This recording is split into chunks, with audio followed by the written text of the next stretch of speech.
We are two male dietitians on a mission to improve your condition. It is our ambition to promote the importance of nutrition. We love food, we love to cook. We're just two dudes, come take a look. We are Andy and Joel, two dietitians with a whole lot of soul.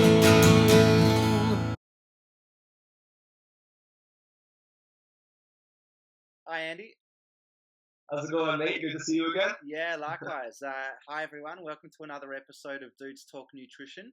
Andy and I will be discussing intermittent fasting, which is getting a bit of coverage, I guess, both in Australia and globally at the moment. And Andy, I know you wrote a recent article about intermittent fasting, so I'm really keen to get your thoughts. And I know we've got slightly different practices, and I'll hype up and give you my 2 cents worth. But I mean, get the conversation started. I mean, what is intermittent fasting?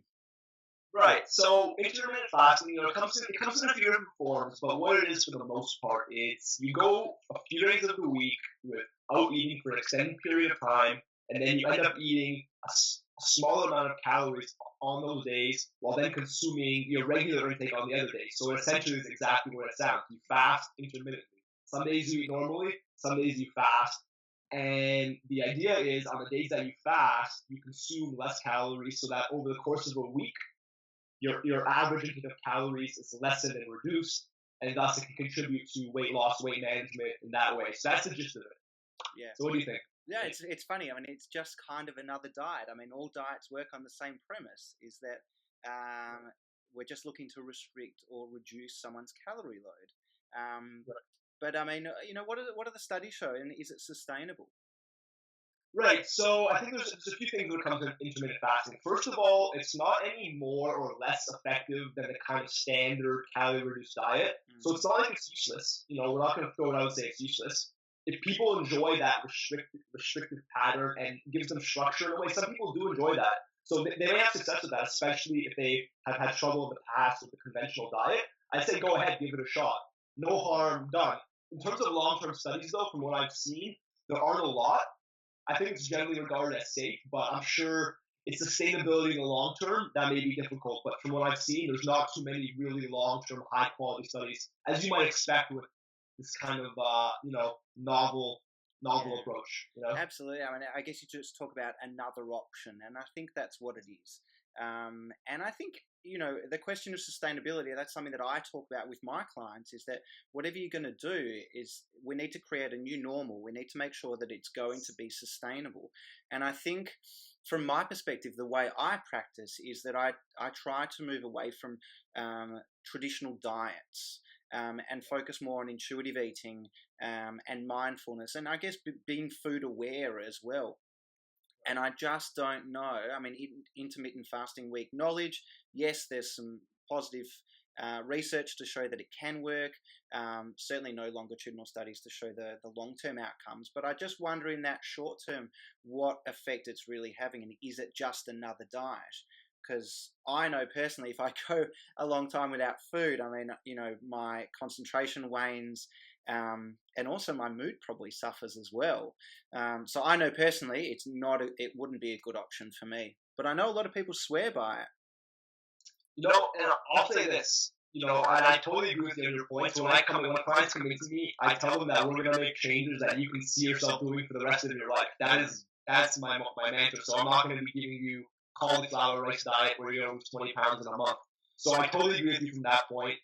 And I also agree with you that it's really individual, because some people really do, and I see this in clients all the time, they really do like to have strict structure. They want to be told exactly what to do, and they kind of like working within strict parameters. So if you're one of those people that really likes the idea that, okay, 3 days a week, you're not eating all day until the end of the day, and you are, you're into that, and that excites you, and you're not really interested in trying something else or other dietary approaches haven't worked, you know what? Give that a shot.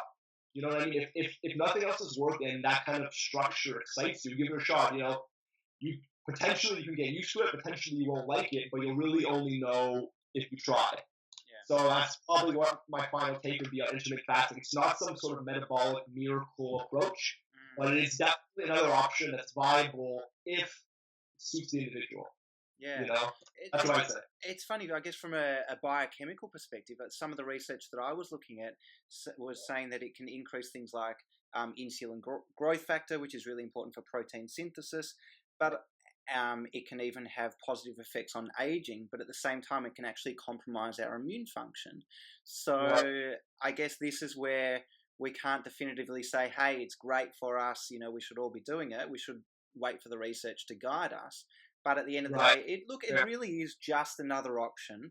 And I know some of the research has actually shown that people don't tend to overcompensate on their feasting days, if that's what you want to call it. People tend to have about 110% of their energy requirements. So that's why you create that energy deficit over the week.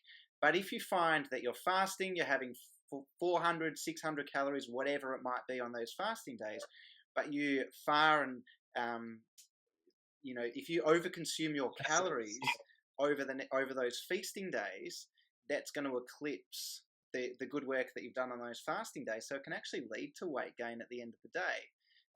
So really, it's got to be on an individual basis. But I think people have got to realize that it's not the panacea. It's not it might not be this magic bullet that we're after, I guess, in terms of another weight loss diet.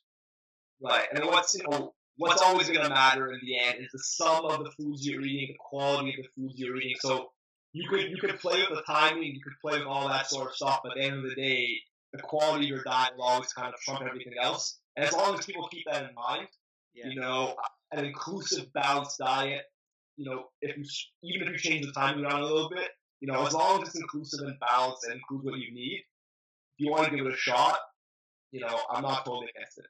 Yeah, so I totally agree. And I guess my one concern with that is that we always preach balance and we always preach a whole foods diet, is that on those fasting days, are people compromised because they're not going to be meeting their micronutrient intake? So are they going to be falling short on the calcium, and what effects does that have later in life? Are they not going to be meeting their iron, especially if they've got increased iron requirements? So really, what are those? You know, what are those types of effects? What are they going to lead to long term? So I think it's once again, it's really crucial that we look at the long term evidence to sort of guide us. But certainly. Certainly. I mean, that's a good point. You definitely need to be knowing what you're doing from a dietary perspective. You don't want to go into this with a diet you're not quite at the level you want to be at. So that's a great point. If you're at a high level of understanding nutrition and you want to try something new, then appropriate. If you're a beginner to the game, maybe not the best place to jumpstart from. And that's a really good point. That's a really good point. Yeah. So maybe, I mean, we always talk about, you know, going to see a health professional, coming to see a dietitian. And if you do want to be on a 5-2 diet or whatever type of intermittent fasting diet, I mean, it's always good to run it by somebody like a dietitian to at least make sure that the overall balance is there, that you're ticking off most of those, most of the boxes from a nutritional perspective. Spoken like a true dietitian, and I couldn't agree more. Come and see the dietitian. No, but that's what we're there for, honestly. Yeah, I agree, absolutely. And hopefully that helped, guys. Any last points? No, I think we've covered most things. I mean, I think in true Andy and Joel style, we haven't certainly rubbished a type of diet or a way of eating. We've just tried to talk about it in context and try to provide that evidence as well, because we certainly use that evidence base. Unfortunately, this is one of the more reasonable things out there because it does get pretty crazy. I'm sure we'll touch on that stuff soon too. So yeah, and absolutely. Once again, we'd love to hear from you. So please reach out to us on social. I'm at Hearty Nut and Andy is at Andy the RD. We're on Facebook, we're on Instagram, we're on Twitter. So please reach out to us. Feel free to write us an email if you've got any suggestions, if you'd like us to tackle any nutrition issues. We're at nutritiondudes@gmail.com. So I guess we'll leave it there. And Andy, always great to connect. Good to see you again. I look forward to chatting with you next time. Yes, sir. See you guys.